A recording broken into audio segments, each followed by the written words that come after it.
Kaby Média.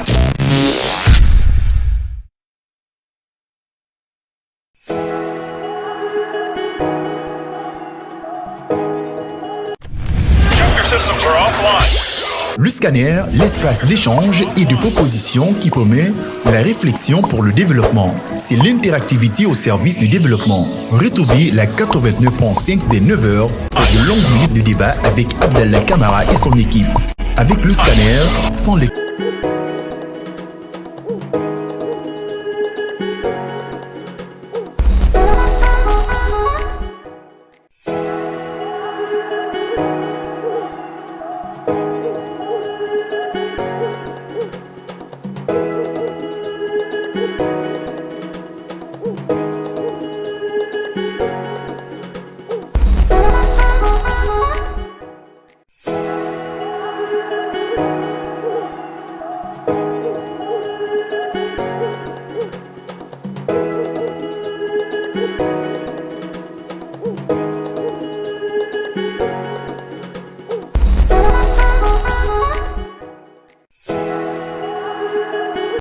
Nous sommes lundi 4 septembre 2023. Nous sommes désolés pour ce retard, indépendamment de notre volonté. Bienvenue dans votre émission de prédilection, votre émission de débat constructif, le scanner. Nous sommes dans le premier numéro de la semaine. Au menu, le développement, la refondation et la lutte contre la corruption ne doivent être de 20 mots.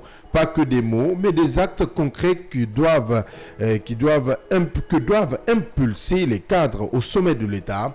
Hélas, les mots ne soignent plus nos mots. C'est un dossier très lourd, ou dirais-je inquiétant, qui freine dans tous les sens le développement d'une nation. Tenez-vous bien, un montant, plus de 6 milliards de francs guinéens, une raison, la reconstruction d'un bâtiment, un nom, Dr Bernard Gomo, Premier ministre de la transition, du gouvernement de transition. L'affaire date de décembre 2022 et la mangeoire est énorme, puisqu'il n'y a de saint qu'à la Mecque ou à Rome. Notre guide, celui qui dirige l'action gouvernementale, a-t-il vraiment péché? Notre économie est-elle en train d'être suicée par ceux qui prônent la refondation?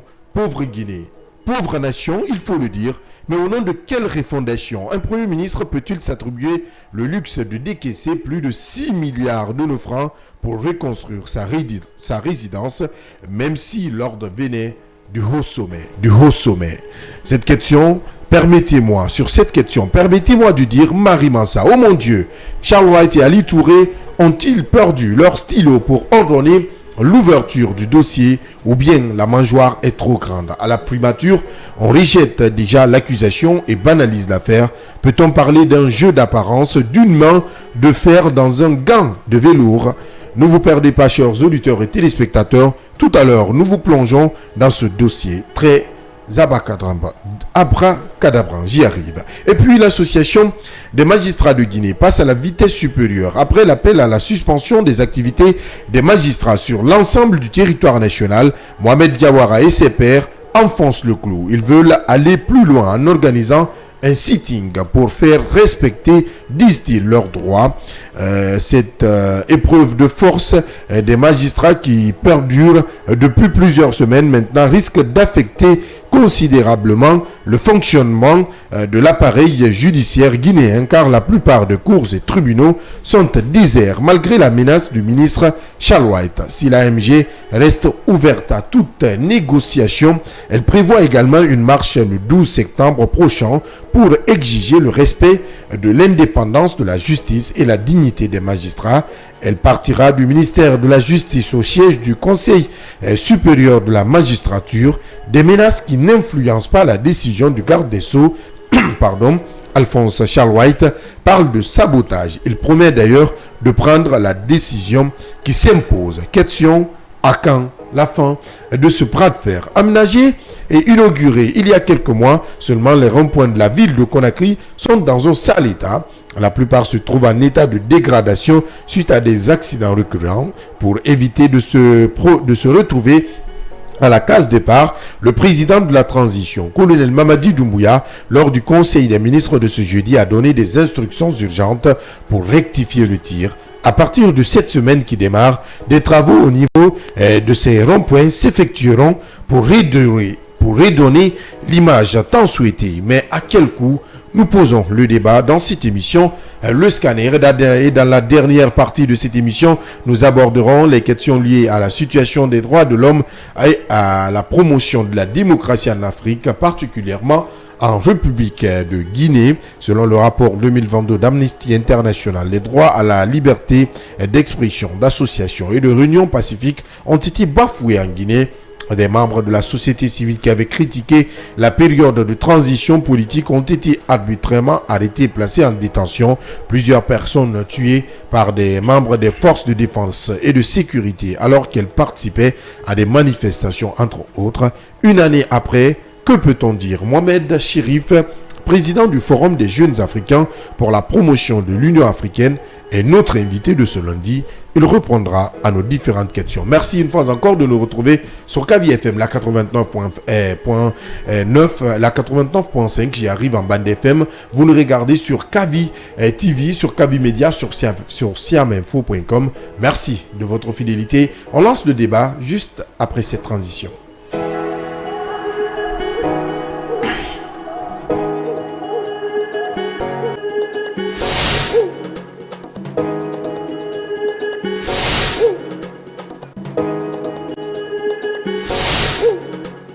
Tonnerre, mais avec persévérance, l'actualité se plie au débat interactif. Le scanner sur Kavi Media.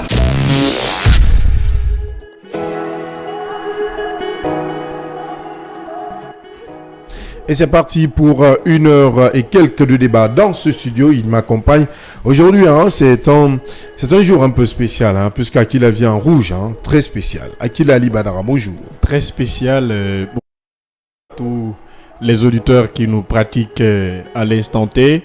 Bienvenue en Guinée où dans l'administration il n'y a plus de pitié, où les gens peuvent faire des stages 14 ans, 8 ans, 5 ans sans être employés, deviennent même des vieux dans ce stage. Je veux parler de la RTG. Les stagiaires qui ont fait 8 ans, 10 ans de stage, ça fait pitié, mais c'est l'image du pays. Bienvenue dans notre public. Yaya Diallo, là, oui, après avoir bonjour à tout le personnel de Kavi Media. Est-ce qu'on peut dire aujourd'hui, ça l'en dit de regarder ou de visionner une seconde fois pour ses téléspectateurs. Est-ce qu'on peut dire que le colonel Mamadi Doumbouya est mal sécurisé ou la sécurité présidentielle a encore des failles énormes? Oui, en attendant que cela ne soit une façon de créer le buzz, moi je suis de ceux qui pensent que Mamadi Doumbouya, la sécurité, puisque c'est d'elle qu'il s'agit, la sécurité présidentielle, je pense que c'est lui-même qui s'en occupe, au-delà de tout ce qu'on peut parler au niveau de la gestion de la transition. J'ai eu à échanger avec c'est d'elle qu'il s'agit, la sécurité présidentielle. Je pense que c'est lui-même qui s'en occupe, au-delà de tout ce qu'on peut parler au niveau de la gestion de la transition. J'ai eu à échanger avec un proche du président, un officier qui me laissait comprendre que tout ce qui est lié à sa sécurité, il ne confie à personne. Donc c'est lui qui s'en charge. Donc ce qui fait que c'est, à mon avis, je ne suis pas en train de crier à quoi que ce soit. Je pense que ça peut être quelque chose qui est sciemment fait pour, disons, essayer un tout petit peu de détourner mais quand même, c'est un brouhaha, ça. C'est un vrai désordre. C'est une foire, là. Une jeune dame qui est dans des États comme l'Israël, la Palestine, où il y a quand même des kamikazes. On a le pire allait se produire. Mais oui, mais quand on parle d'un président, c'est quand même quelqu'un qui n'est pas facile. On a vu un peu à travers le monde où certains présidents ont été giflés. Un peu à travers le monde où certains présidents ont été giflés. Je pense que c'est pas quelque chose qui peut quand même à un certain. Et puisque le président français. Oui, le président français en l'occurrence. Nul ne sait pourquoi ces jeunes dames a voulu. Je ne sais pas si on l'avait écouté pour en savoir davantage. Qu'est-ce qu'il a voulu? Quel message avait-elle voulu, véhiculer à travers le président? Certainement, il avait voulu, puisque c'est pas la première fois. Moi, j'ai vu une vidéo où le président, je ne sais pas où il était rendre visite à un de ses proches. Et je me suis rendu compte qu'il y avait des jeunes à côté. Il y avait un jeune qui avait voulu, même au prix de sa vie, disons, mettre main sur le président. Je ne sais pas, il avait... Oui, quand je dis mettre main sur lui, c'est de lui serrer la main. Et je ne sais pas qu'est-ce qu'il avait à lui dire, mais il avait crié et on avait compris qu'au prix de sa vie, il pouvait braver toute cette ceinture de sécurité qui entourait le président pour se voir avec lui et dire ce qu'il avait à dire. Donc je pense que, et puisque le président était sur un vélo, peut-être ils vont en tirer toutes les conséquences de ce qui se passait. Mais à mon avis, c'est mon avis à moi. Je ne pense pas que cela puisse être un cas aussi grave comme on peut le penser. C'est en pleine ville de Conakry. Et donc, j'estime que, au-delà de tout, ça peut être même un coup de com'. Oui, est-ce que Akila, tu penses, tu partages le même avis que Yaya? Est-ce qu'on doit renforcer la sécurité présidentielle ou on peut considérer ça comme un coup de com'? Trop de sécurité tue la sécurité. Le président, vous avez vu, quand vous avez un président buzzman. Non, mais oui. Je ne te permets pas. Mais attendez, je finis. Il a besoin de communiquer. Je finis. On ne parle pas de buzz là. Non, je finis. On va mettre les mots dans leur contexte. Mais c'est ça. Non, pas de buzz. Non, ça, c'est ça. Le buzz, c'est pour les artistes. C'est ça la réalité. Mais il n'est pas sa première fois quand même. Vous n'allez pas nier l'évidence. Vous l'avez vu à Cancan. Comment est-ce qu'il était? Vous l'avez vu, vous ne pouvez pas me dire il n'est pas à la recherche du buzz. Vous savez, il y a un problème. Aurait été moi à la place du colonel, j'écarte ses gardes rapprochés. Pourquoi? Vous avez vu, quand il était sur la... Non, mais je change automatiquement de garde. Là, je suis d'accord. 5 secondes. Les gens qui étaient derrière lui était tellement très loin du président que lui-même il a posé les pieds sur terre pour mieux se positionner. Oui, là j'ai vu sur la. Maintenant, je l'ai même vu tenir son t-shirt. Exactement. C'est déplorable. Exactement. Très déplorable. On sait qu'il marche près, mais c'est déplorable.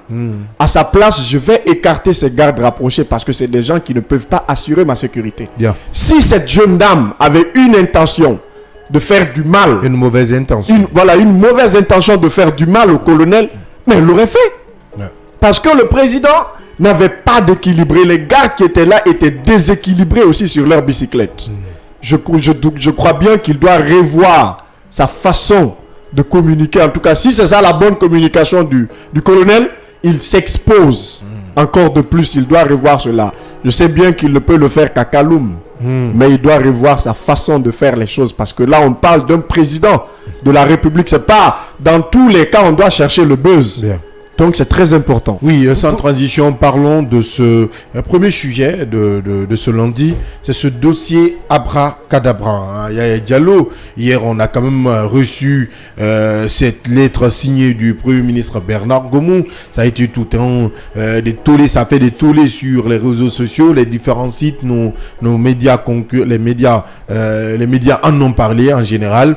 On a vu cette sortie aussi de la primature qui n'a pas tardé à réagir suite à cette, on va dire cette annonce. On parle de plus de 6 milliards de francs guinéens pour la rénovation ou la reconstruction de la résidence des premiers ministres. Quand même, dans un pays où on a mobilisé que 40 milliards de nos francs pour l'organisation des futures élections. Mais oui, écoutez, c'est toute la question qu'il faut se poser. Disons, la bonne foi ou la rigueur qui caractérise la gestion de ceux qui nous gouvernent aujourd'hui. Parce que peut-être au nom de tout cela, c'est au nom de la refondation. Je dois dire qu'au nom de la refondation, on peut décaisser 6 milliards. Au nom de la refondation, oui, on peut aller au-delà même. Parce que c'est ce qu'on a vu d'abord, c'est ce qu'on a entendu. Vous et moi, nous le savons très bien, qu'est-ce qui se passe à l'interne. Donc je pense que c'est pas... Moi, ça m'étonne guère. Pour qui connaît ces premiers ministres qui dit tout, et en réalité, il ne fait pas de ce qu'il dit. Vous avez vu très bien, moi j'ai pris tout mon temps de lire sa correspondance adressée au ministre de l'économie et des finances, en l'occurrence Moussa Sissé. Il parle lui-même de gré à gré.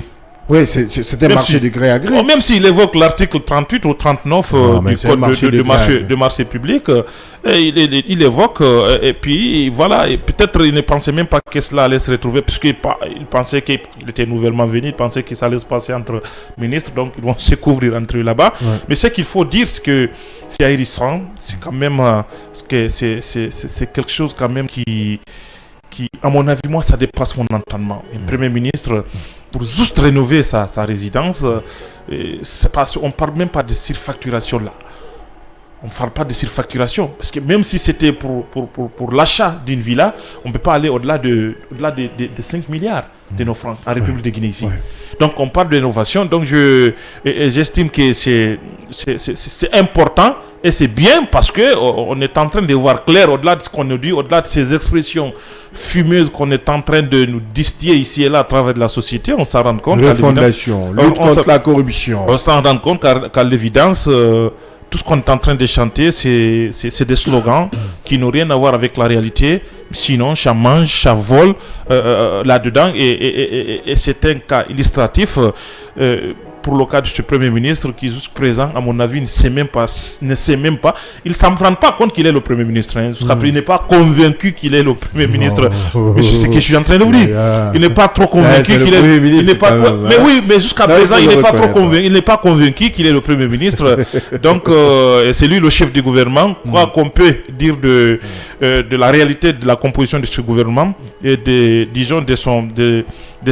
toutes ces marches de manœuvre. Donc je pense que c'est très mal parti. Et là, les citoyens, dans une période où on se demande à quel sens se vouer, dans une situation où on tire le diable par la queue, dans une situation où les populations souffrent le dans une situation économique où le panier le mal commun n'est pas un mal. Le panier de la ménagère, on ne parle plus de la cherté de la vie, mais c'est le même panier qui sert du jour au jour. C'est le panier tellement trouillé que on se demande même si on peut, si ça continue comme ça demain aussi, on peut même en trouver un. Ouais, ça c'est un problème, un véritable problème. Akila Ali Badara, sur cette actualité, sur ce dossier très brûlant, il faut le dire, est-ce qu'aujourd'hui on peut dire que le docteur Bernard Gomou a péché?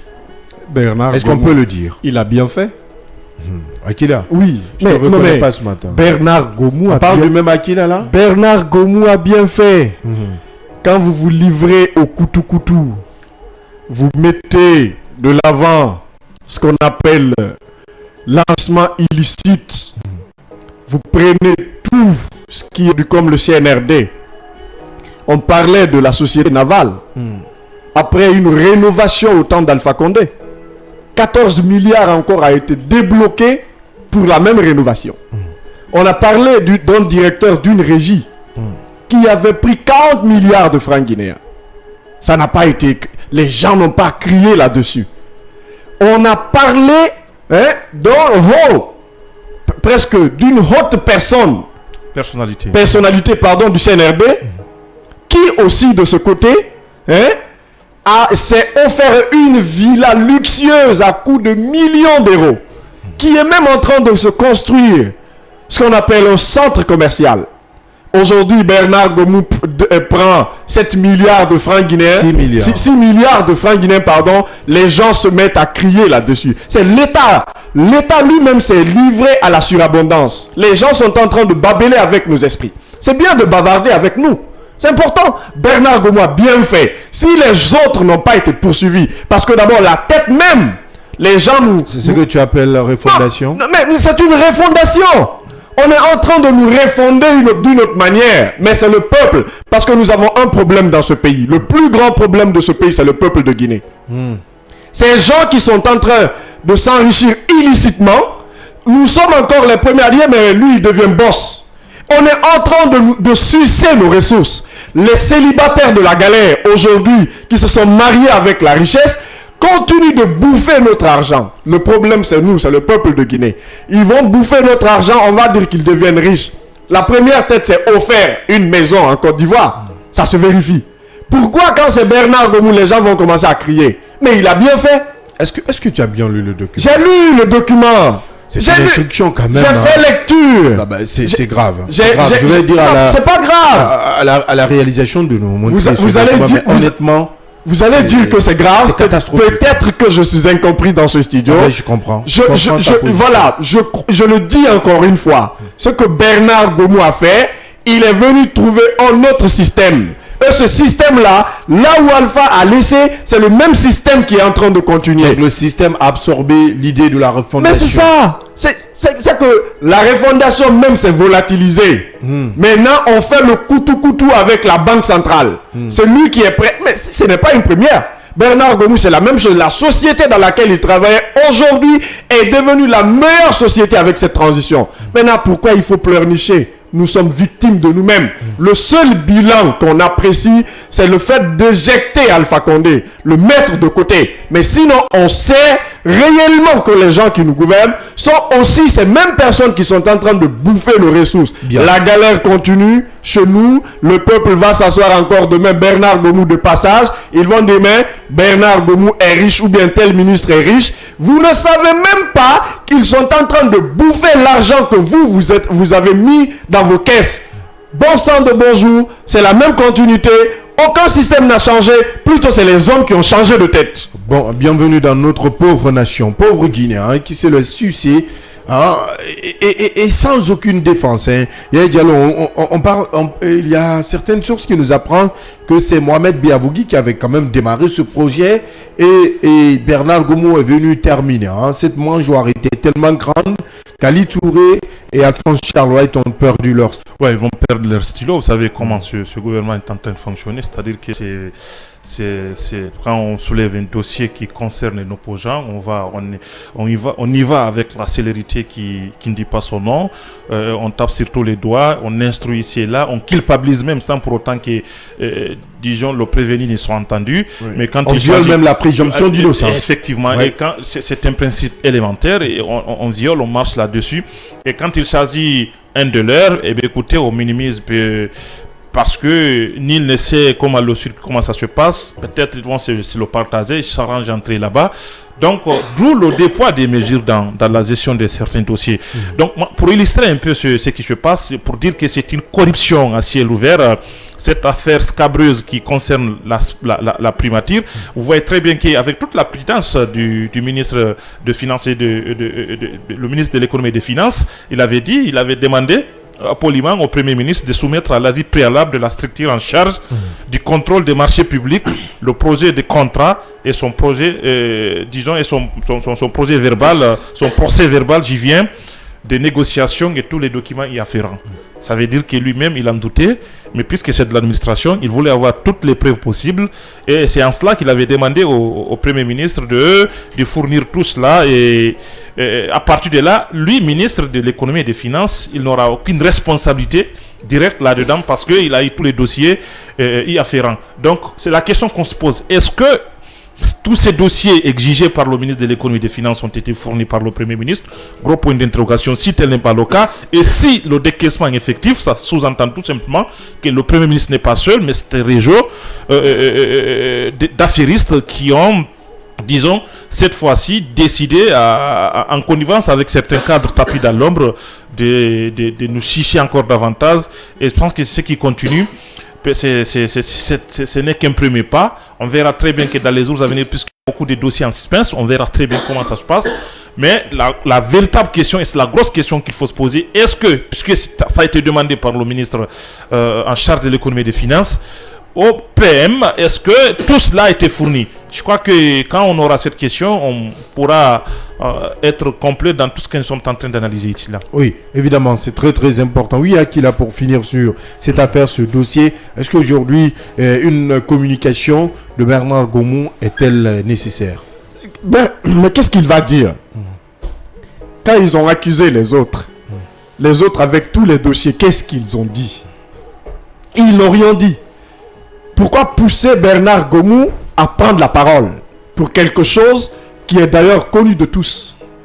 Le ministre en question, Finance. Donc c'est une association de rescueurs prêts à baver le cutus, c'est-à-dire c'est des gens qui sont là, qui sont organisés en clan, qui mangent comme ils veulent, ils se servent comme ils veulent, donc on n'a pas besoin de faire des recherches. Non, vous savez, il y a un problème.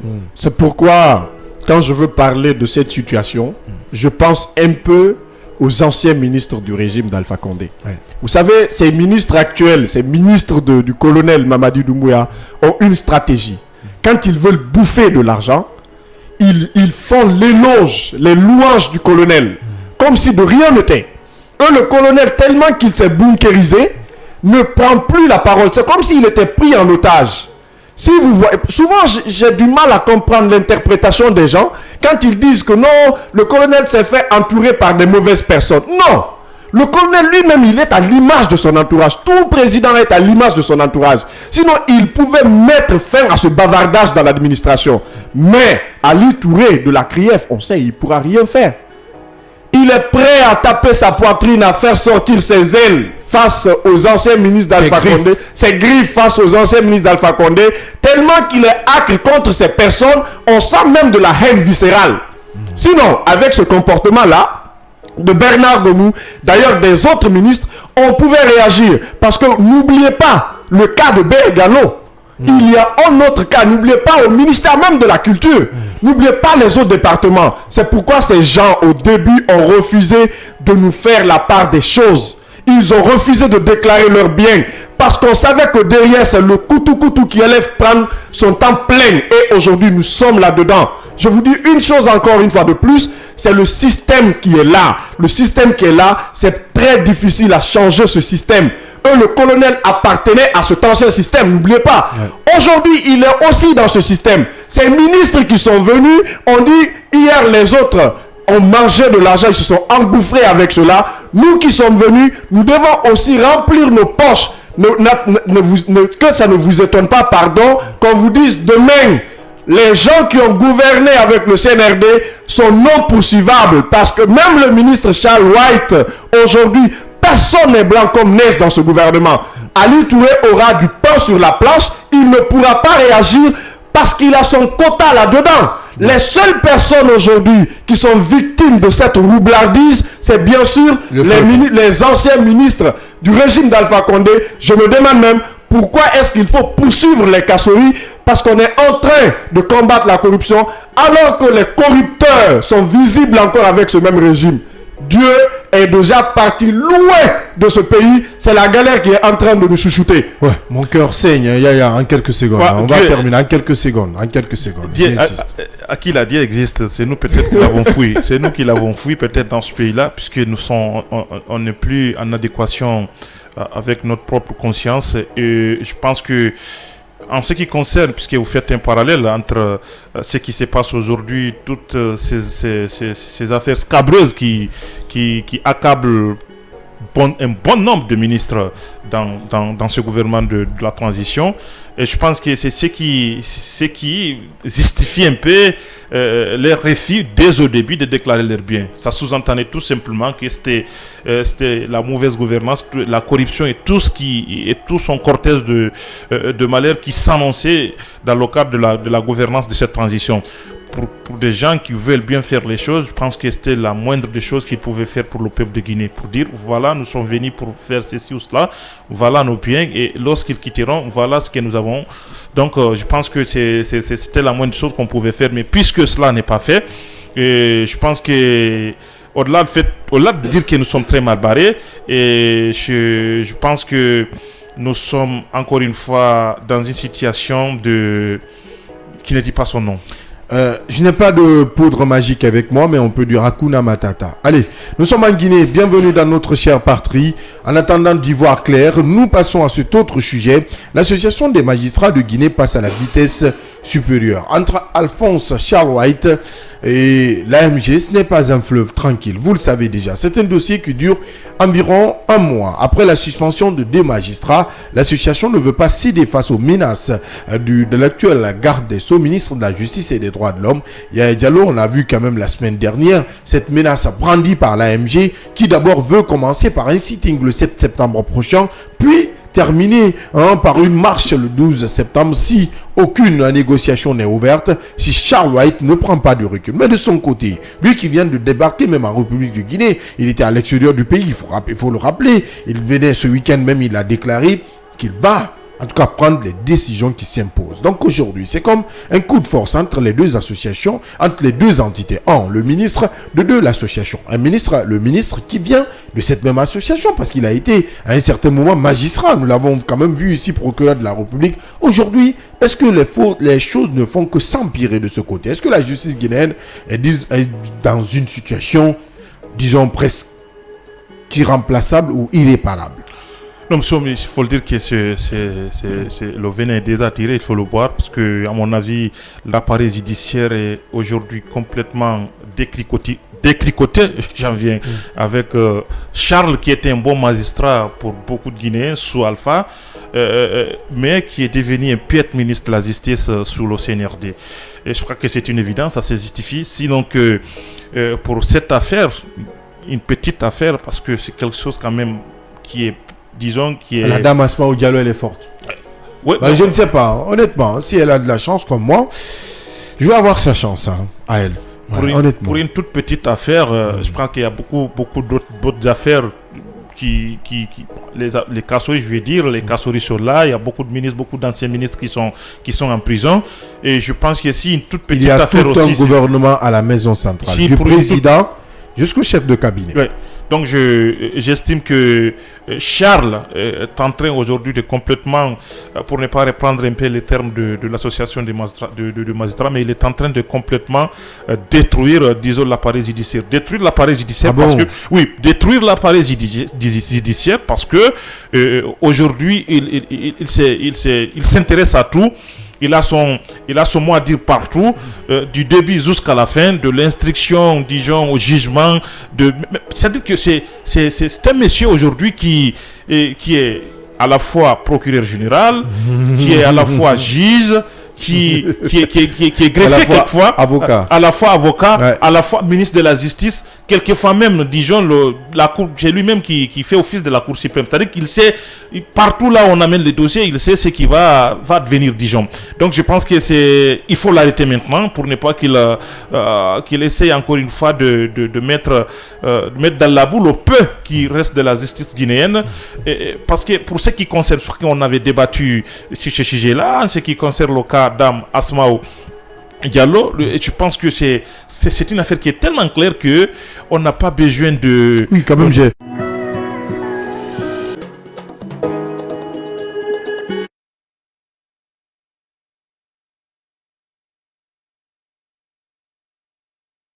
visible et palpable. L'article dont on parlait, 599 du code de procédure pénale, je crois que c'est assez clair. Vous n'avez même pas besoin de faire les cours de droit pour interpréter cela. Je crois que l'éminent magistrat l'avocat, si vous me permettez, en l'occurrence M. Traoré, oui, c'est un magistrat. C'est un bâtonnier. L'ancien bâtonnier, il avait clairement détaillé, étayé cela dans une tribune. Et je pense que ce qui a irrité même la colère du ministre de la Justice, il est allé jusqu'à demander, il est qui pour demander à un ministre de revenir sur sa décision. J'ai envie de dire que lui, il est qui en tant que ministre de prendre des décisions aussi enfantines. Même Dadis l'a dit, sa voix n'est pas une montagne à déplacer. Donc Charles White, sa voix n'est pas une montagne à déplacer. Donc, si ça ne va pas que Charles quand même cède face à ses caprices. C'est ça la vérité. Honnêtement. Vous savez, le problème c'est quoi? Depuis qu'on avait commencé, depuis le début de cette saga judiciaire qui oppose ces magistrats, le ministre de la Justice, ces faits juridico-judiciaires, je vous l'avais dit ici, c'était long feuilleton qui s'annonce. Je vais parler de l'association des magistrats et Charles, je dis qu'un va tomber, on verra très bien que dans les jours à venir, qu'est-ce qui va se passer. Ouais. Charles est sûr de quelque chose, qu'aujourd'hui, il a un soutien indéfectible du président, ouais. Ce qui fait qu'aujourd'hui, il se permet tout. Vous savez, à un certain niveau, le dossier des Fourniquets, consorts, vous savez que c'est lui qui gérait, c'est au-delà de toute procédure judiciaire. Ouais, il a été débouté. Là, il a été débouté. Oui, c'est lui qui avait géré, abattu. Et c'est lui qui disait au président, il s'en charge, c'est lui qui gère. je pense qu'à un certain niveau, il s'était rendu compte que le président lui-même, son gouvernement s'était rendu compte que il avait comme un règlement de compte. Oui, le cas Fourniquet et autres, c'était beaucoup plus un problème personnel, un problème d'ego entre des individus. Je pense que c'est pas comme ça qu'on gère un État.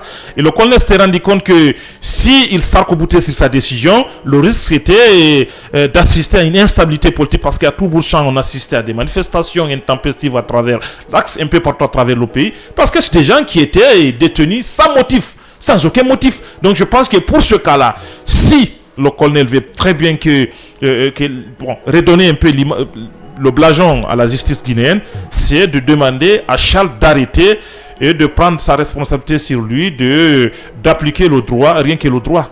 Oui, dire le droit, rien que le droit. Comme l'a annoncé Yaya Akila Ali Badra, on suit quand même de très près cette actualité. On a quand même eu dans cette émission le chargé de communication de l'AMG, parce qu'on avait voulu avoir le président même, qui nous a quand même expliqué que ce n'est pas un problème personnel entre Charles White et Mohamed Diawara en tant que magistrat, mais plutôt nous, c'est-à-dire AMG et le ministère de la Justice. Là, il y a aussi un autre dilemme de ce côté. Est-ce qu'aujourd'hui, Charles veut plutôt personnaliser? Parce que j'ai quand même lu un article, une de ses interviews accordées à des sites de la place, où il parle de sabotage.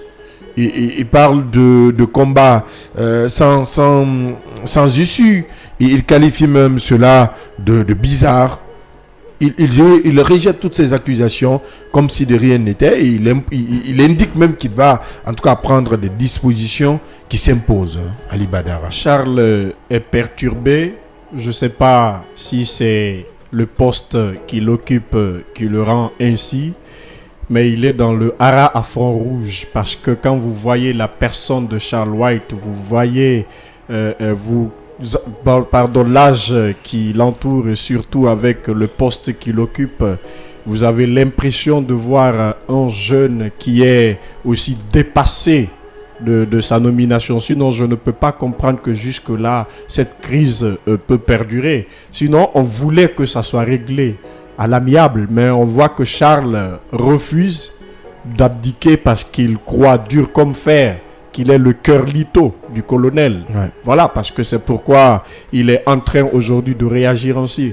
Mais c'est une mauvaise image de la Guinée qui est vendue à l'extérieur, parce que c'est procureur et surtout le substitut du procureur qui me fait pitié dans tout ce dans tout ce dossier. Mais Charles prend un coup. Voilà, c'est un coup dur. Charles doit comprendre aujourd'hui qu'il est jeune. Il est une fois encore de plus appelé à servir la République. Mais vu qu'il a pris un autre élan, c'est-à-dire s'occuper de la mauvaise gestion et rentrer dans la mauvaise histoire de la République, on attend de voir la suite. Parce que tout tourne autour de ce tambouriamini entre lui et Mohamed Diawara, même si ça ne se dit pas. Donc il a en tête que tous ceux qui collaborent aujourd'hui, certainement avec Mohamed Diawara, remontent des informations. Donc le mieux qu'il peut faire, c'est de les abattre. Mais est-ce qu'en abattant ces personnes, il pourra gagner gain de cause? C'est là la question qu'il faille se poser. Moi, je dis encore une fois de plus, on ne doit pas jouer à l'enfantillage dans l'administration. Il faut mettre l'enfantillage de côté. Ce n'est pas trop fort le mot? Non, c'est pas trop fort. C'est pas trop fort. Mais vous savez, il y a un problème. Vous confiez une tâche de responsabilité à un jeune. Le jeune qui d'ailleurs était procureur, il était d'abord de suite, il va d'échelon en échelon aujourd'hui. Il se retrouve ministre de la justice. Le poste est plus fort que lui. Le poste même a plus d'expérience que sa personne. Charles doit sortir dans cette guerre d'ego. Parce que moi je le dis, il a fallu l'arrivée d'un Charles White, connaisseur d'alors de la justice des droits, aujourd'hui que la justice guinéenne soit décriée, que la justice guinéenne aussi soit mise à la poubelle, parce qu'il y a eu assez de violations de droits dans ce pays. Oui, il a des acquis. Même que le droit de l'homme... Nous y reviendrons demain. Il y a des acquis. Il y a des acquis, même que le droit de l'homme soit foulé au sol, il a fallu des violations de tout cela. Et vous avez vu, il s'est même juré une fois de plus ici que non, que la décision qu'il a eu à prendre, c'est la pire décision de sa vie parce que ils ont libéré les Fonike Manga. Sur le cas Fonike Manga, il doit sortir de cette histoire de prêtez-moi l'expression, de supériorité ou bien de quoi. Ouais. Ils doivent prendre en compte la justice guinéenne. Bien. Parce que si l'administration, une fois de plus, se livre à la surabondance, la supériorité va poser problème. Il y aura forcément un problème. Voilà. Donc on va aller avec la réaction de nos différents téléspectateurs, des internautes qui nous suivent via notre page Facebook Flash Guinée Groupe Kavi Media. Ams Dolarba qui nous dit bonjour. Bonjour Ams. Ba BW Abdoulaye, bonjour ma radio. Je vous écoute depuis Koloma. Je vous souhaite une bonne émission politique et une pensée positive à mon cher ami Akila. Merci. C'est éléphant de Akila du côté de Koloma. Et cet autre Ousmane Tolo Bangoura qui dit bien bonjour Sekouba Robi et Diallo, bonjour la team, bon début de semaine à toi. Amadou Garincha Diallo, bonjour ma radio, je me nomme Amadou Garincha Diallo depuis l'agglomération de Béanzin. J'adore la qualité de vos débats, surtout les expressions du jeune Yaya Diallo que surnomme désormais le journaliste en performance majuscule. Journaliste en performance majuscule, Yaya, ça c'est pour toi. Plus inquiéteur, chef. Transmettez mes salutations à l'ensemble des pionniers du lycée aviation. Merci d'être fidèle à cette émission. Amadou Garincha Diallo. Excellent saut. Bonjour Koto Abdallah. Bonjour spécial à Ali Bagdara Akila et à mes parents de Wolo. Le peuple de Guinée doit sortir massivement demain pour exiger le CNRD le retour rapide à l'ordre constitutionnel car rien de concret n'a été fait jusqu'à nos jours. Par contre, le ministre de l'Injustice redescend sur terre. Boubacar Sow Wolo depuis Dakar, l'écoute est favorable.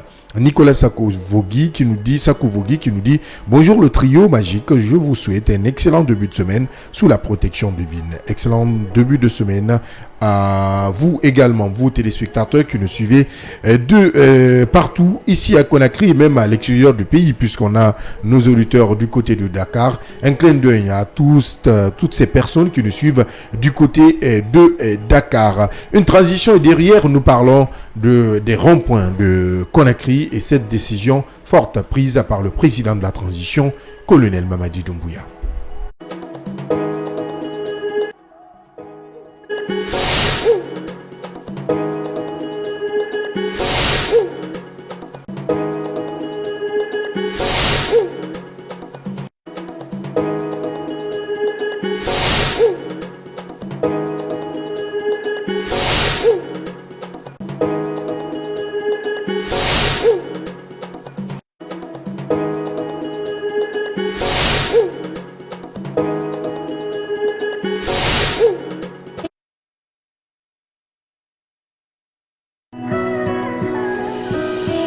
Dans un monde médiatique où la seule critique prospère, où les solutions sont voilées, le scanner de Kavi comme la fossile.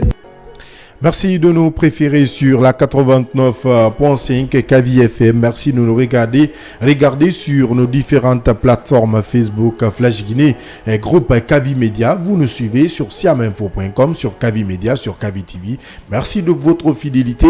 Nous parlons de cet autre sujet, état de dégradation très poussé des ronds-points de Conakry. Le président de la transition en Conseil des ministres donne des instructions fermes pour que les travaux reprennent de ce côté afin de donner une image reluisante, une image tant souhaitée à ces ronds-points. Mais à quel coup Yaya Diallo, on se pose cette question et pourquoi chaque fois on est obligé de faire l'éternel recommencement?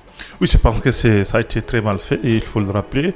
Et ça, c'est le premier élément. Et le deuxième élément, c'est la circonstance de cette annonce. On sait très bien que le 5 septembre s'annonce à grands pas. Et le CNRD veut très bien que Conakry représente une très belle image, une autre image qu'elle en a tous eu d'ailleurs. Donc celle qui consiste, vous savez très bien que le samedi on a fait le tour de la capitale. Le tour sur l'autoroute, sur la route Le Prince, sur toutes les corniches. J'étais quand même déçu. Sur toutes les corniches. Là je ne peux pas, permets-moi, je ne peux pas quand même accuser le CNRD, je ne peux pas accuser le gouvernement, j'accuse les citoyens. Il est très bon de crier oh là développement, mais il est aussi important temps de conserver, de préserver ces acquis que nous avons. Aujourd'hui, c'est ça quand même, c'est la reconstruction, l'aménagement de ces ronds-points, j'y arrive, était quand même un acte salutaire. Pas que parce que on a mis des fleurs de ce côté, non, c'est pour que la capitale ait au moins une image reluisante. On a quand même vu ces jeunes qui allaient prendre des photos de ce côté. Il y avait quand même des sièges où on pouvait se récrier. Il y avait des endroits, des espaces verts. Il faut quand même sauvegarder le peur qu'on a en attendant d'avoir ce développement tant souhaité. Il est très important parce qu'on a fait le tour ensemble, vous vous rappelez. Oui, c'est-à-dire que cet aspect que vous êtes en train de développer ici, c'est un aspect qui est assez important. Cette initiative du gouvernement, il faut le rappeler, de rénover, d'aménager ces ronds-points-là, quand même, je pense que cela a été salué par tout le monde. Et cela a changé, disons, drastiquement l'image de notre capitale à travers les différents ronds-points. Maintenant, sur l'architecture de ces ronds-points-là, parce que vous savez très bien que, et ça a été dit il y a longtemps, que ces ronds-points ont été très mal conçus dès au début. Ouais. Ce qui explique par endroits que certains accidents qui, à tout bout de champ, peuvent, disons, détruire tout ce qui a été fait. C'est le cas de plusieurs carrefours, plusieurs ronds-points, si vous m'excusez. Quand vous prenez par exemple le rond-point de Sonfonia sur la T7, vous voyez très bien que c'est assez étroit et c'est quelque chose quand même qui, à mon avis, a été très mal conçu. Je ne sais pas si les architectes qui ont... L'aménagement, elle est bonne. Elle est bonne. Elle est bonne ou quelque chose comme ça. Mais il y a quand même ceux qui ont fait ces routes qui n'ont pas bien imaginé. Oui, c'est ce que je suis là. L'aménagement, il est bon. Il faut le saluer.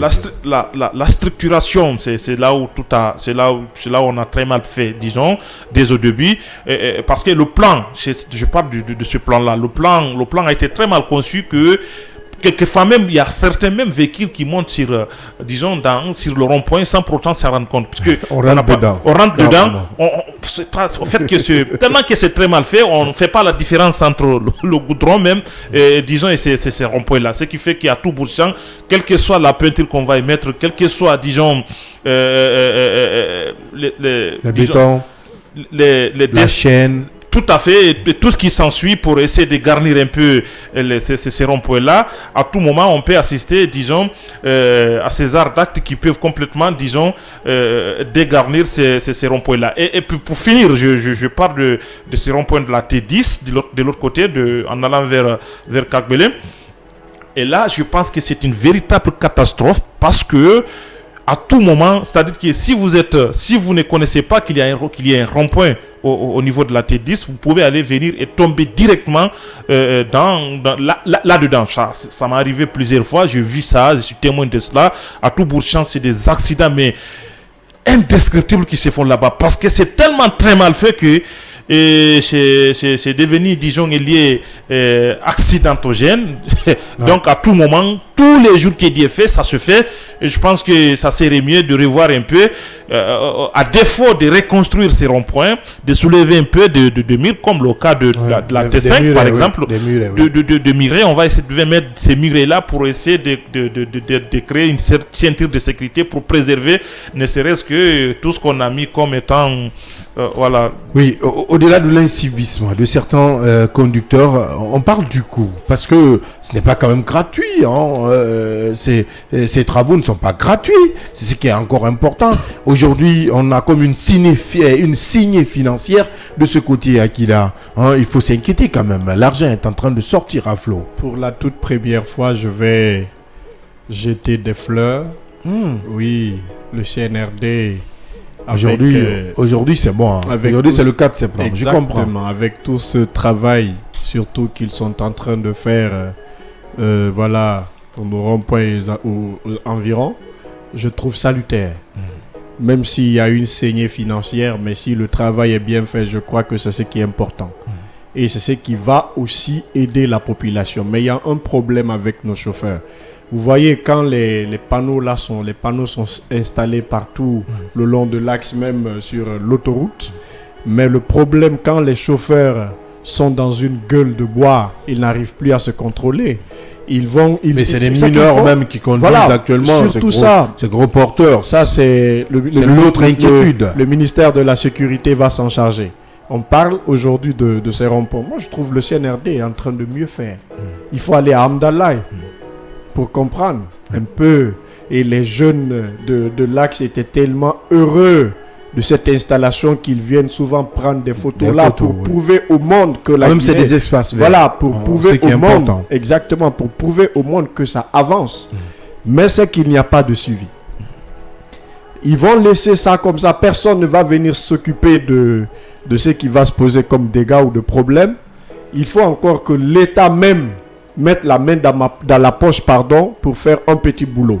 Je crois le colonel a fait... On m'apprend quand même que le président de la transition a instruit à toutes les sociétés, toutes les entreprises qui ont eu ces contrats de rénover, carrément, de placer des ceintures, comme l'a dit Yaya, pour qu'on évite ces accidents. Et pour ces camions, ces conducteurs indélicats qui heurtent carrément ces ronds-points, il y a quand même une caution, une taxe à payer. Tu répares avant de quitter. Si on met main sur toi, si on ne met pas main sur toi, allez, bonjour les dégâts. Non, c'est bien beau de voir cette mentalité un peu changeante du Guinéen, parce que surtout je veux parler du rond-point de Amdalaï. Ouais. Tellement que le lieu est joli. Vous avez vu à chaque fête de Tabaski, les gens organisent des mini-concerts au rond-point, les gens viennent blaguer, c'est bien chanter. Organisé. Oui, c'est très bien organisé. Il y a de l'espace de ce côté. Exactement, c'est très bien organisé avec ce petit terrain. Le président de la transition doit rappeler à ces entreprises qu'il faut qu'il y ait aussi des suivis. Ouais. Parce que s'il y a un manque de suivi, nos ronds-points les routes d'abord vont se dégrader.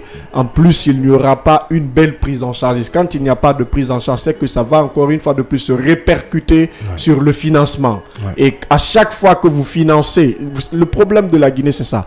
On peut financer un projet, mais mettre des suivis de côté. Mais quand vous ne suivez pas ces projets, c'est que c'est des projets qui seront des projets aussi moins tardifs, qui ne vont pas prospérer. C'est pourquoi le colonel a tenu un tel discours.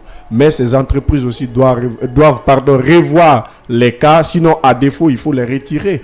Ces projets, parce que si vous les retirez ces marchés, peut-être qu'ils vont prendre conscience de ce qu'ils doivent faire. Mais pour le moment, il faut qu'on accepte de suivre de près le discours du colonel, parce que souvent c'est des discours aussi qui tournent avec du yétémaphantologie. C'est pour être complet en 2 mots, pour être complet sur ces sujets-là. 2 mots. Oui, des mots comme ami là. C'est important. J'estime que ce manque de civisme, ça c'est de la part de nos citoyens. Je crois que c'est assez palpable. Et je pense que là, l'État doit être assez sévère de ce côté-là, parce qu'il y a un certain nombre de choses. La plupart de ceux qui occasionnent ces accidents-là, tu me le disais, l'incivisme. L'incivisme des citoyens. Je pense que là, l'État doit prendre sa responsabilité d'être intransigeant, je vais dire, sur ce cas-là. C'est lui qui est pris dans ce cadre-là, c'est-à-dire que qu'est-ce qui explique un peu ces accidents-là, au-delà de cet excès de vitesse? Parce que quelquefois, vous voyez très bien que, et là je pense que c'est un fait d'ensemble, et les conducteurs et les policiers. Vous savez, quelquefois il y a des scènes surréalistes qui se passent quand vous êtes en manque de papier. Quelquefois vous êtes pourchassé par ces policiers-là, ce qui explique quelquefois, sans pour autant, disons, c'est contrôlé, et les gens vont aller se buter à ces petits mirets qui se trouvent là, et ça occasionne des dégâts supplémentaires. Donc, ce qui fait que l'État doit prendre sa responsabilité, disons, et là c'est la responsabilité directe, c'est la relève du ministère de la Sécurité, pour essayer encore une fois de serrer là-dedans, parce que si on n'essaie pas de... Au ministère de la Sécurité de prendre sa responsabilité ou ses responsabilités pour éviter chaque fois de réaménager, revenir reconstruire, rénover. C'est une saignée financière, si je vous ai bien compris. Et tout à l'heure, nous allons recevoir notre invité. Avec lui, nous parlerons de la question des droits de l'homme et la promotion de la démocratie en Afrique, particulièrement en République de Guinée. C'est tout à l'heure, après cette petite transition.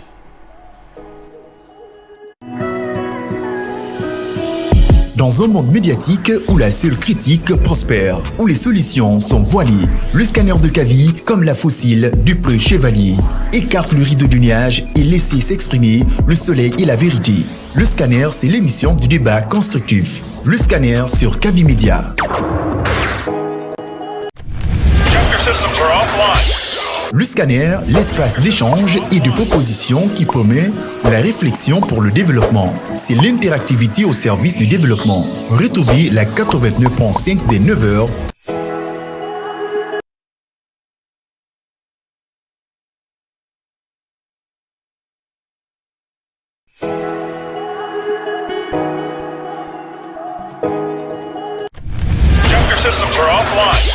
Le scanner, l'espace d'échange et de proposition qui promet la réflexion pour le développement. C'est l'interactivité au service du développement. Retrouvez la 89.5 des 9h pour de longues minutes de débat avec Abdallah Kamara et son équipe.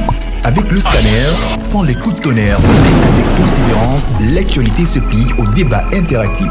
Le scanner sur Kavi Média.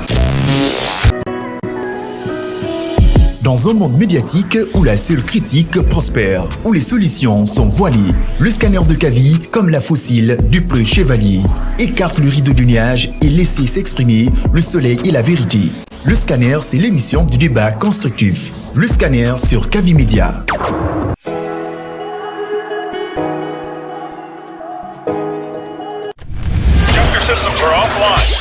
Le scanner, l'espace d'échange et de proposition qui promet la réflexion. Merci d'être avec nous dans la dernière partie de cette émission, Le Scanner. Je vous l'annonçais, notre invité, il est déjà avec nous sur ce plateau et dans cette émission. Son nom, Mohamed Chérif, il est président du Forum des jeunes africains pour la promotion de l'Union africaine, activiste de la société civile. Avec lui, nous parlerons tout à l'heure de la situation des droits de l'homme et la promotion de la bonne gouvernance et de la démocratie en Afrique. Monsieur Chérif, bonjour.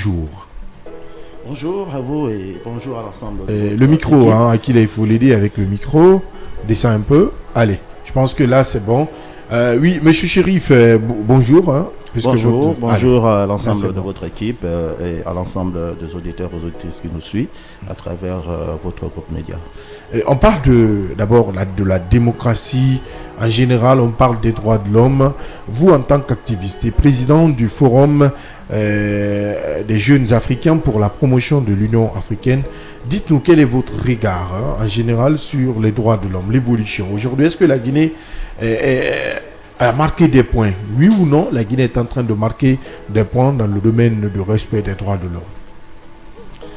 C'est une question vraiment importante parce que aujourd'hui l'actualité mondiale se situe sur des questions liées aux droits de l'homme et c'est important que nous puissions aussi à date essayer d'évaluer et sinon connaître le niveau de l'évolution des droits de l'homme dans les différents pays africains et particulièrement dans la sous-région ouest africaine. Et l'évolution des droits de l'homme, il faut dire une chose, c'est que elle évolue en fonction des civilisations et c'est un droit reconnu déjà depuis les premières révolutions qui ont marqué la déclaration des droits de l'homme, des droits universels auxquels toutes les constitutions du monde, toutes les lois du monde s'attachent, car elle est même le fondement même de l'existence du droit humain, qui est celui de la liberté, qui est celui de la liberté d'expression, la liberté de circuler, qui est aussi attaché aussi à la dignité humaine. Donc vous voyez que ce sont des choses qui se concentrent sur le capital humain. Et c'est pour ça, vous allez remarquer qu'à travers les organismes internationaux, il y a aussi maintenant des mécanismes qui permettent d'évaluer l'évolution des droits de l'homme sur certains aspects. Et pour ce qui concerne principalement l'Afrique, et pour dire particulièrement la Guinée, c'est que le constat aujourd'hui est que c'est une évolution qui se fait à travers les organismes internationaux qui ont pour mission de veiller un peu sur certains nombres de critères en matière de justice, en matière de liberté, en matière de droits de l'homme et même dans la l'égalité entre genre et du genre, entre hommes et femmes. Donc voilà des aspects qui marquent des critères pour permettre d'évaluer. Donc à travers ça, le constat peut nous permettre aujourd'hui de dire que il reste encore beaucoup à faire. Vous avez remarqué récemment, même au niveau des États-Unis, bien que Martin Luther King, avec tous les efforts qu'ils ont eu à mener par rapport à cette question, toujours liée aux droits de l'homme, vous allez remarquer que dans la dernière déclaration qui a été faite lorsqu'il y a eu cette manifestation, cette célébration de cette journée, vous allez remarquer qu'il reste encore beaucoup à faire. Apparemment, les mêmes revendications qui se faisaient dans les années 60 souvent restent encore à date. Donc, c'est pour dire que c'est une évolution civilisationnelle et c'est une évolution qui nécessite vraiment l'effort de tout le monde et c'est une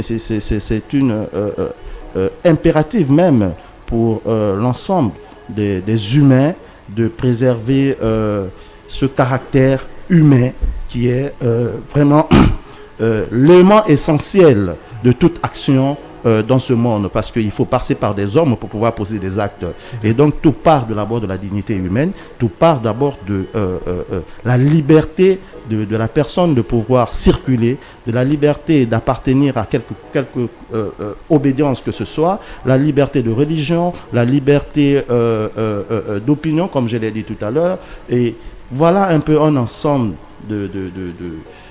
d'éléments qui permettent au moins de voir réellement si aujourd'hui il y a eu des évolutions. Pour revenir un peu à votre question plus synthétiquement, je dirais que il y a eu des évolutions d'une part, et il y a eu aussi des je dirais pas des bavures, mais je vois que nous sommes aussi en train de revenir en arrière.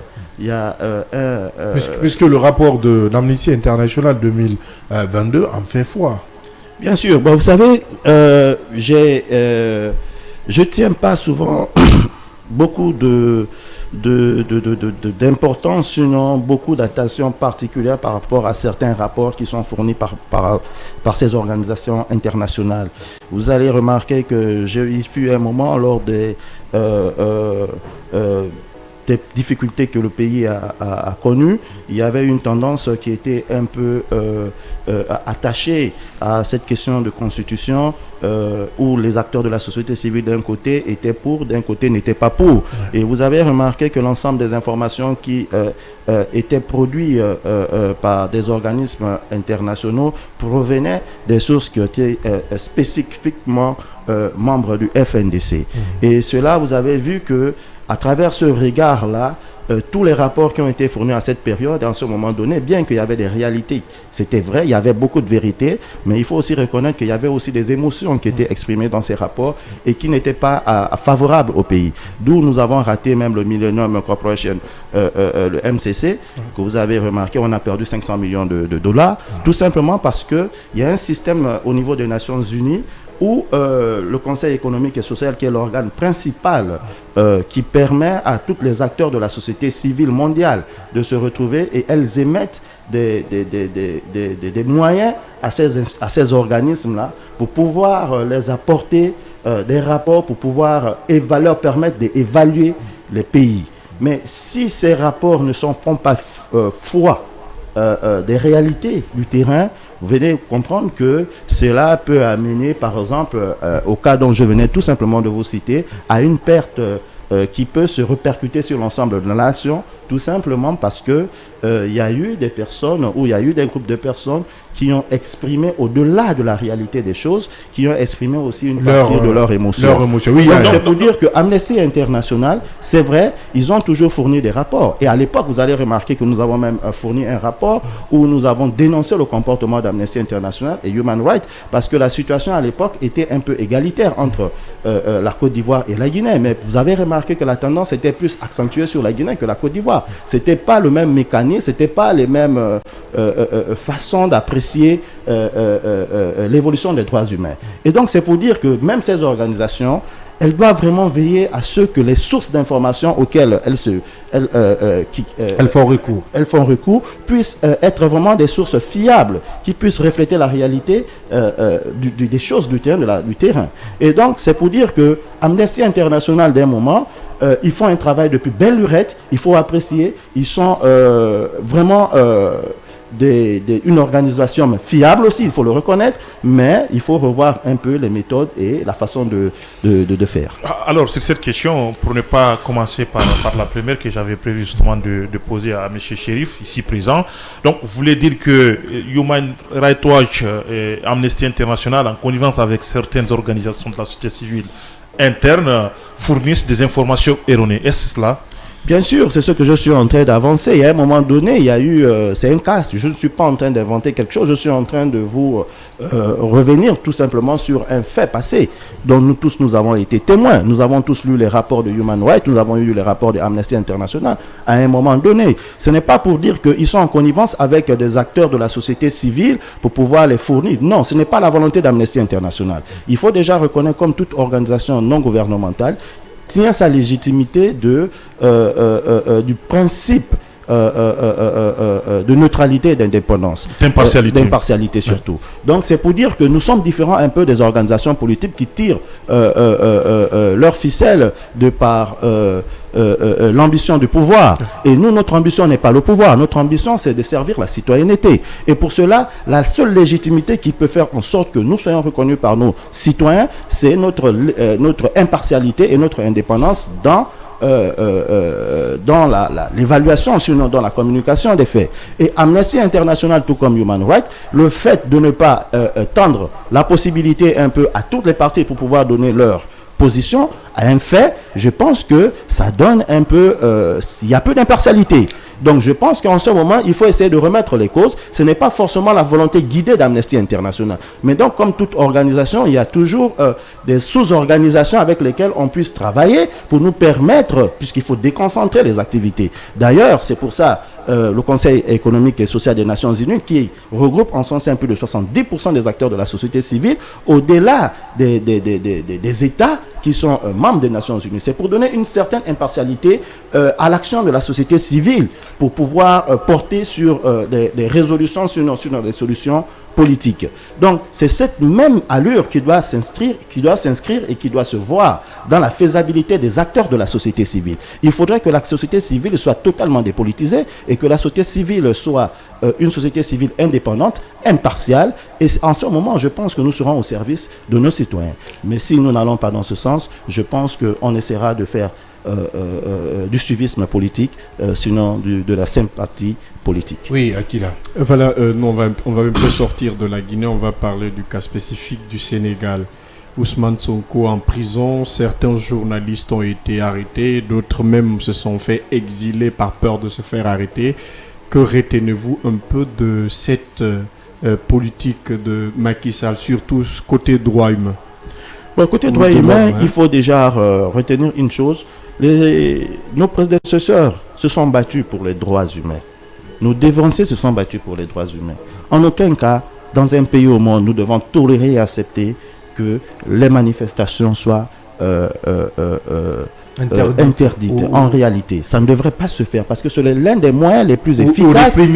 C'est l'un des moyens les plus efficaces pour une population d'exprimer son opinion, sinon de faire connaître ses aspirations. Donc voilà un peu l'une des faiblesses aujourd'hui de la plupart des gouvernants, pour des raisons aussi peut-être valables, on puisse le dire, parce que lorsque les manifestations sont source de crimes, sont source de violence, je pense qu'en ce moment la nation voudrait bien aussi préserver aussi ces mêmes textes aussi demandent à ce que les autorités étatiques aussi puissent sécuriser leurs concitoyens. Et donc les solutions et les résolutions qui sont apportées par ces gouvernants, je pense que elles prennent une certaine dimension face à la situation ou au contexte qui suscite des crimes ou des violences lors des manifestations. Donc pour le cas du Sénégal, c'est vraiment dommage et c'est regrettable qu'à cette date, avec le Sénégal qui était quand même un exemple de démocratie en Afrique, qu'aujourd'hui on puisse constater que tout ce que nous sommes en train de voir, et c'est décevant pour la démocratie, c'est décevant pour l'Afrique, et je pense que le Sénégal doit revoir sa copie et essayer d'aller vers un dialogue aussi, un dialogue parce que toutes les crises sont solutionnées par des dialogues. Même les guerres sont solutionnées par des dialogues. Donc la meilleure solution, c'est d'essayer de créer sorte de concertation nationale qui fera en sorte que les gouvernants doivent trouver cette stratégie de faire appel à cette partie de la population qui n'est pas en totale confiance avec elle aujourd'hui. Ça aussi, c'est le devoir de la gouvernance. C'est la même chose que nous décrions à un moment donné en République de Guinée. Il faudrait que les gouvernants fassent plusieurs efforts, qu'ils ne se lassent pas. Ce sont eux qui sont à la tête de la nation. Ils ont l'obligation de faire appel à tout le monde. Et ils ont l'obligation d'aller vers les gens et d'essayer de trouver des méthodes et des stratégies d'approche afin de les mettre dans la danse, sinon de les mettre, de les associer à la vie publique. Bien. Puisqu'on parle de démocratie aujourd'hui, comment se porte-t-elle en Afrique? Mais la démocratie, aujourd'hui, il faut le prendre dans un aspect. D'abord, l'interprétation de démocratie est mal perçue en Afrique. Parce que la démocratie, comme tout le monde le sait, d'ailleurs, c'est le pouvoir du peuple. Par le peuple. Pour le peuple. Et pour le peuple. Malheureusement, en Afrique, notre appréhension de la démocratie n'a pas été bien saisie. Elle a été un peu une démocratie qu'on a voulu un peu à l'image de l'Occident. Et donc, nous sommes allés un peu en besogne. Mais aujourd'hui, la conscience de la jeunesse africaine et l'éveil de la jeunesse africaine aujourd'hui permet à cette génération-là de pouvoir réellement réparer tous ces tares et faire en sorte que la démocratie soit l'expression réelle du peuple. C'est pour ça, vous allez remarquer que nous souhaitons que désormais, il y a une véritable union de peuple, au-delà des unions des institutions.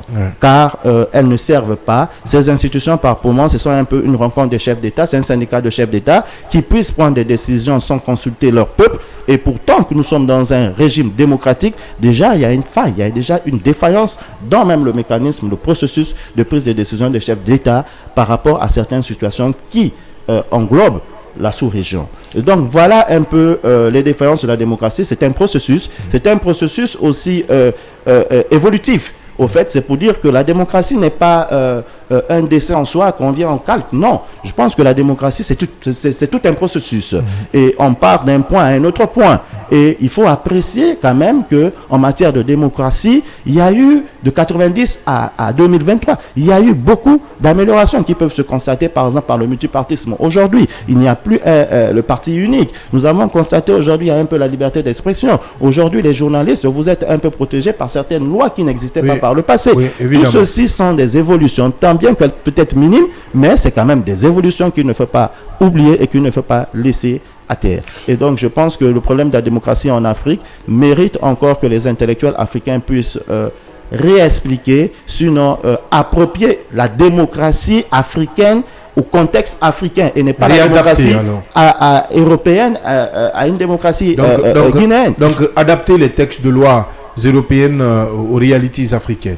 Bon, que ça soit des textes de loi européennes ou pas, que ça soit des textes de loi, mais je pense que la génération africaine d'alors est capable elle-même de concevoir maintenant, sinon d'élaborer ses propres textes, conformément au contexte, aux réalités des pays dont elles ressortent. Donc c'est pour dire que c'est tout simplement une question d'engagement de cette jeunesse. Bien. Il suffit que la jeunesse africaine se lève, prenne conscience et sache qu'aujourd'hui, le continent a plus que jamais besoin de cette jeunesse, car aujourd'hui nous sommes, disons, la colonne vertébrale de notre continent. C'est nous qui pouvons tenir notre continent debout et c'est nous qui pouvons faire en sorte que ce continent tombe. Alors, 3 questions en une.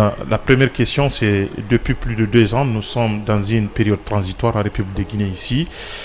Comment, un peu partout à travers la sous-région, le Mali, le Burkina Faso à peu près, comment vous appréciez l'évolution de ces différentes transitions? C'est la première question. La deuxième question, je trouve l'appellation de votre forum très jolie et très appréciable, le forum des jeunes africains pour la promotion de l'Union africaine. Pourquoi pour la promotion de l'Union africaine et comment vous faites cette promotion? Bien, déjà, le Forum des jeunes africains pour la promotion de l'Union africaine est une organisation née depuis les années 2002 au niveau de la Côte d'Ivoire et qui s'est un peu étendue dans certains pays de l'Afrique centrale. Et par la suite, nous avons été agréés en République de Guinée en 2013. Et depuis lors, nous avons mené plusieurs activités. Et le Forum des jeunes africains pour la promotion de l'Union africaine a pour but principal l'union des peuples africains et des pays africains. Cela se fait à travers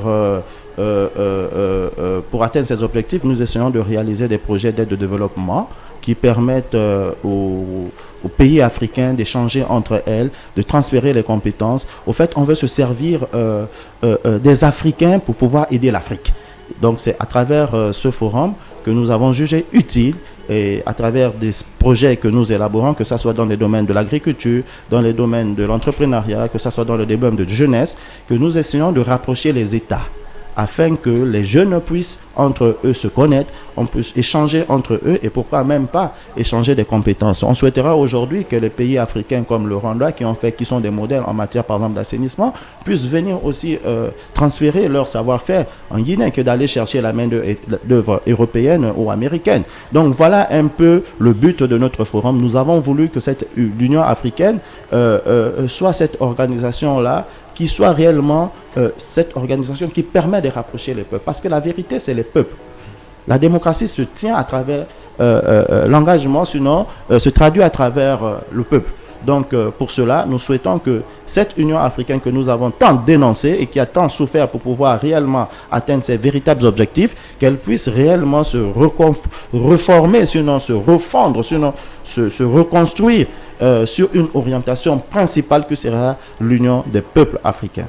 Oui, l'autre question, c'est les coups d'État. Les coups d'État, généralement, il faut apprécier les coups d'État selon les contextes. Il n'est pas déjà par nature, le coup d'État est condamnable. Et il y a des textes prévus dans les différentes chartes de la démocratie africaine et certains actes de l'Union africaine qui condamnent automatiquement les coups d'État.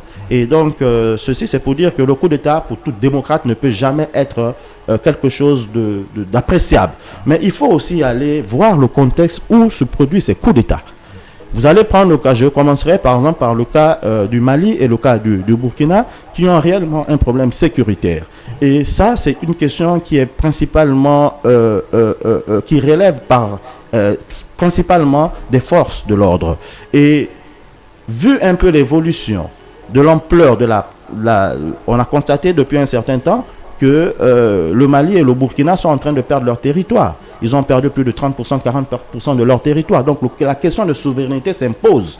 Et en ce moment-là, je pense que les coups d'État qui peuvent surgir dans ces environs, même si on ne peut pas les apprécier, mais il faut reconnaître quand même que la qualité des personnes qui sont à la tête peut au moins apporter une solution efficace au problème sécuritaire, qui est d'abord un problème de souveraineté. Et je pense que la question de souveraineté, au-delà de toute question, le reste vient après, que ce soit la Constitution, que ce soit quoi que ce soit. Il faut d'abord protéger les citoyens, rassurer les citoyens et protéger le territoire. Et là, il y a un problème de territoire qui se pose au Mali, il y a un problème de territoire qui se pose au niveau du Burkina. Le cas du Niger, bien sûr qu'il y a un problème sécuritaire qui se pose aussi, mais il est un peu différent. Parce que nous venons des élections démocratiques. Et ces élections, nous l'avons vu tout le monde aller aux élections. Nous avons même apprécié un peu le cas du Niger, parce que nous avons, après la démission de Issoufou, nous avons compris que le Niger aussi aujourd'hui peut être ce pays qui fait exemple, ou bien office de bon exemple de la démocratie en Afrique.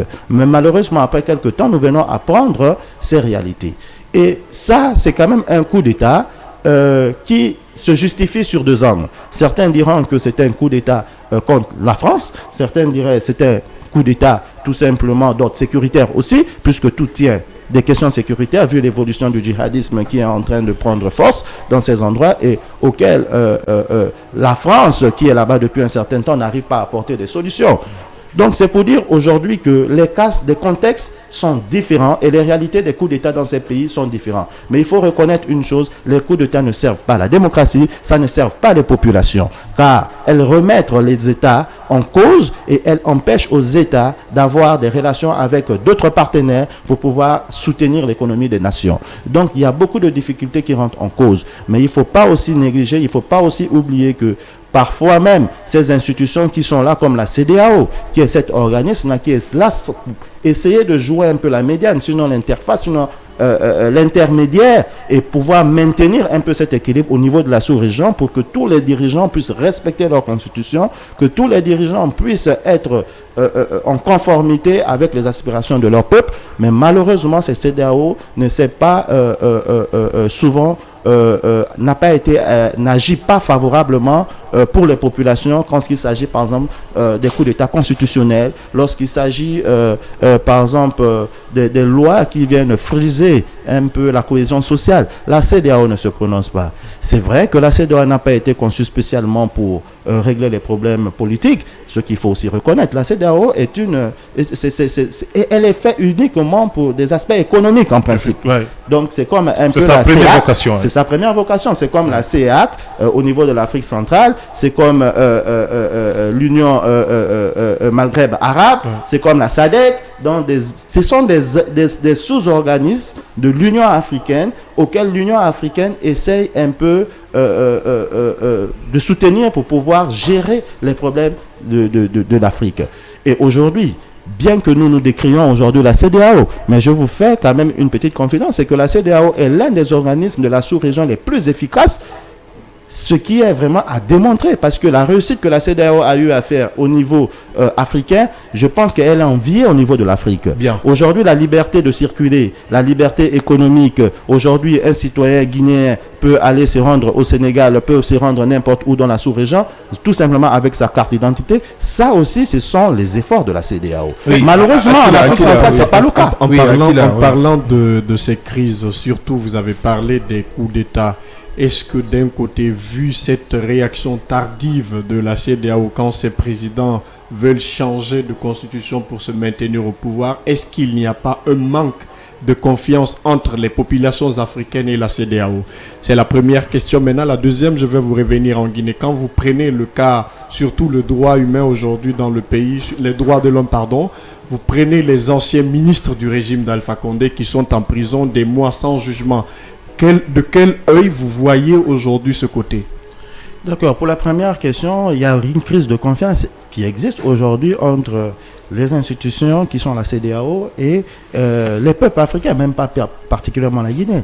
Ça, c'est vu et c'est connu d'aujourd'hui. Ça se traduit même à travers... C'est un constat palpable. Voilà, c'est un constat palpable. Ça se traduit à travers les transitions qui se tiennent un peu dans la sous-région. Et c'est ce qu'il faut reconstruire. Cette confiance qu'il faut reconstruire, c'est ce que j'ai avancé tout à l'heure dans mes propos en disant qu'aujourd'hui on a l'impression d'un syndicat de chefs d'État qui se permettent de décider au nom des peuples sans l'avis du peuple. Et ça, il faut que ça soit revu. Quand on est en démocratie, on parle au nom du peuple et pour le peuple. Et à ce stade, je pense que avant de prendre des décisions comme la CEDEAO aurait prises pour pouvoir intervenir au niveau du Niger, je pense que ça nécessitait au moins que les assemblées générales, les assemblées nationales des différents pays puissent être questionné sur la question avant que les chefs d'État même puissent décider. Et vous allez remarquer qu'aujourd'hui, il est devenu de notoriété de ces chefs d'État de prendre des décisions qui concernent les peuples, les populations, sans même l'avis du peuple. Et c'est ce qui crée ce manque de confiance aujourd'hui. Lorsqu'ils prennent ces résolutions, le peuple aussi, à travers sa force motrice, essaye aussi d'apporter une contre-vérité, sinon une contre-action pour dire que non, réellement, c'est pas ce que nous décidons, c'est pas ce que nous voulons. Vous avez vu le cas, c'est peut-être interprété avec le cas du Nigeria qui a du mal aujourd'hui à peiner parce qu'on n'a même pas mesuré les conséquences de cette décision tout simplement par l'effet de l'émotion, bien par l'effet je ne sais de quoi. Et on se permet de le faire. Donc tout ceci doit être revu. Et il faut recréer cette confiance. Et pour recréer cette confiance, c'est pour ça, nous disons que la solution, c'est de multiplier les canaux pour que les populations puissent être réellement... Oui, la deuxième question, la deuxième question, c'était par rapport à un peu, si je comprends bien, par rapport un peu aux incarcérés qui sont aujourd'hui à la maison centrale. Et de voir aujourd'hui l'aspect que ça peut donner. Mais écoutez, je pense que ce qui nous a été dit ici, la plupart des personnes, si je me trompe, si je reste un peu dans son contexte et dans son cadrage, c'est que la plupart des personnes qui ont été incarcérées par la CRIEF. Et je pense qu'en ce moment, il n'y a plus une connotation purement politique. Il faut le reconnaître. Si on veut aller dans le raisonnement citoyen, le raisonnement juridique. Et il faut éviter que les débats de justice puissent être à la place publique. Je pense que laissons à la justice de faire son travail et à la suite, nous aurons la meilleure façon de pouvoir apprécier cette justice. Peut-être qu'il y a des dits et il y a des non-dits. Et faisons en sorte que ce qui est non-dit, être au moins à avoir ces informations, les non-dits, pour pouvoir apporter un jugement. C'est pour ça que nous, généralement, nous prononçons malheureusement pas sur des questions de justice. Oui, parce que la dernière elle question. revient à la justice. La dernière question, c'est aujourd'hui, ces ressentis anti-français qui se dégagent un peu partout à travers la sous-région, au Burkina Faso, au Mali, au Niger même. On a vu plus d'une dizaine de manifestations depuis le coup d'État anti-français ou en tant qu'acteur de la société civile. De quel œil vous voyez, disons, ces différentes manifestations et quel partenariat politique souhaiteriez-vous avoir entre l'Afrique et les autres puissances? Bon, déjà, quand vous parlez du sentiment anti-français, je crois qu'il est souvent mal exprimé. C'est que il faut que les intellectuels africains se mettent à la tâche et prennent la parole pour les Africains. Parce qu'on ne peut pas permettre à tout le monde, on ne peut pas permettre à ceux qui n'ont pas le droit, à travers le niveau intellectuel, de pouvoir porter des expressions qui touchent un ensemble de populations sur des expressions qui sont souvent à tendance à pouvoir créer la zizanie en Afrique. C'est vrai aujourd'hui, nous aujourd'hui la jeunesse africaine, nous réclamons que notre ressources naturelles soient exploitées par nous-mêmes. C'est d'ailleurs la plus grande raison de cette crise en Afrique, c'est une question d'intérêt économique. Et ces intérêts économiques dépendent de nos ressources. Nous demandons tout simplement que les ressources africaines soient exploitées en Guinée et soient transformées en Afrique. Vous comprenez? C'est ça réellement la volonté de la jeunesse africaine. Elle a marre de voir ces ressources aller à l'étranger pour que l'Occident nous fixe des taux, nous fixe des prix sur nos ressources que nous produisons. Vous les comprenez, ces manifestants? Vous les comprenez? Nous les comprenons évidemment, mais seulement la question qui se dit, ce n'est pas, comme vous venez de le dire tout à l'heure, un sentiment anti-français. Non. Il n'y a rien d'anti-français parce que la langue à laquelle nous nous exprimons tout à l'heure, c'est le français. Oui. Donc il faut c'est pour ça que nous interpellons les intellectuels de prendre la parole, essayer d'expliquer réellement le mécontentement aujourd'hui n'est pas un problème d'anti-français, mais c'est un problème d'intérêt économique lié à nos ressources, lié à notre développement auquel nous voulons prendre notre responsabilité nous-mêmes. Nous ne sommes pas comme les Français, nous vivons avec des Français et nous sommes dans la mondialisation. Nous ne pouvons pas avoir nous ne pouvons pas être contre une nation, contre une république. Je pense qu'il faut essayer de recadrer les expressions et situer les expressions selon son côté. Il y a ce ressenti de la jeunesse africaine aujourd'hui qui veut prendre son éveil en main, qui veut aujourd'hui que elle-même, elle puisse décider de son avenir et de son bonheur. Contrairement à ceux aujourd'hui qui sont en train de parler de la France. Il y a plusieurs combats au niveau de la jeunesse africaine. Oui. Nous avons plusieurs réseaux. Il y a des réseaux qui sont situés spécifiquement sur la France-Afrique. Il y a des réseaux qui sont situés spécifiquement sur le franc CFA. Il y a des réseaux qui sont situés spécifiquement sur les droits de l'homme. Et ceux qui sont aujourd'hui en train de lancer la France-Afrique, ils sont en train de jouer leur jeu. La France-Afrique n'existe plus.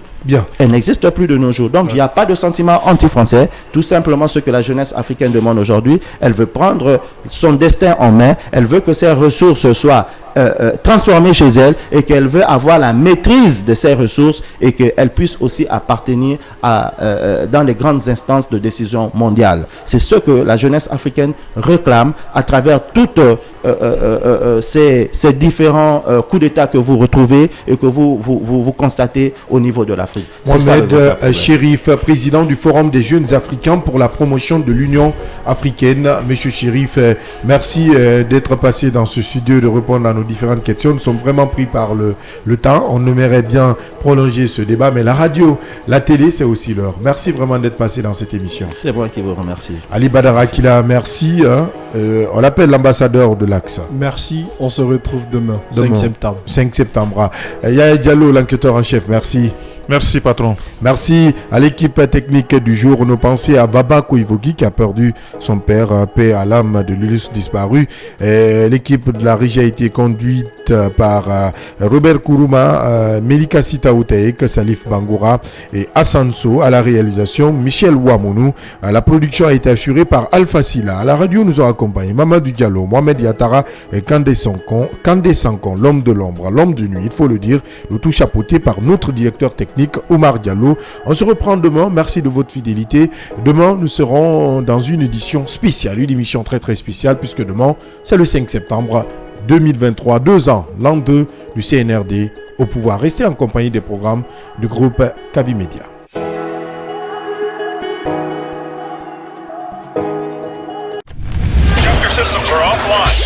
Le scanner, l'espace d'échange et de proposition qui promet la réflexion pour le développement. C'est l'interactivité au service du développement. Retrouvez la 89.5 des 9h pour de longues minutes de débat avec Abdallah Kamara et son équipe.